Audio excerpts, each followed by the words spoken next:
আসসালামু আলাইকুম বন্ধুরা, আজকে আমি নতুন একটা ডেকোরেশন আপনাদের সাথে শেয়ার করব। দেখতে পাচ্ছেন আজকে আমি সানফ্লাওয়ার ডেকোরেশন আপনাদের সাথে শেয়ার করব। বাড়িতে কিভাবে আমরা সিম্পল ডেকোরেশন করতে পারি। দেখছেন এখানে আমি বাটারস্কচ কেক বানিয়েছি। কেকটা দেখুন খুবই সফট হয়েছে। দেখে আপনারা বুঝতে পারছেন যে কেকটা কত সফট হয়েছে, আর টেস্টও খুব সুন্দর হয়েছে। দেখছেন সেম একইভাবে একের পর এক লেয়ার বসিয়ে ক্রাম কোটিং করে নেব। নিয়ে এর উপর আমি আধ ঘন্টা রেস্ট দিয়ে আমি খুব ভালোভাবে ফাইনাল ডেকোরেশন শুরু করব। প্রথমে আমি একটা গ্লাস দিয়ে মাঝখানে মাপ নিয়ে নেব। দেখছেন, আর উপরে যেহেতু আমি সানফ্লাওয়ার ডিজাইন বানাবো সেই জন্য আমি উপরে অনেক বেশি ক্রিম লাগাইনি, কারণ পুরো ক্রিমে ঢেকে থাকবে। অনেকেই ক্রিম খেতে বেশি পছন্দ করে না। দেখছেন আমি ফার্স্ট টাইম এই সানফ্লাওয়ার ডিজাইন বানিয়েছি। প্রথমে তো এদিক ওদিক ভেঙে যাচ্ছিলো, তারপরে আস্তে আস্তে ঠিক হয়েছে।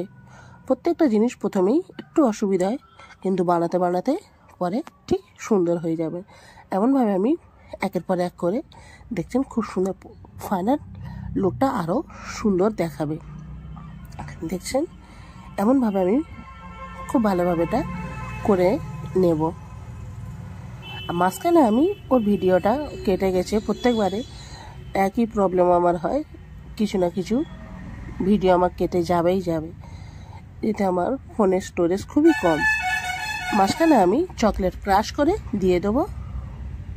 দেখছেন, আর এখানে আমি পাতাও বানাবো সবুজ কালার দিয়ে, দুটো পাতা বানিয়ে দেবো।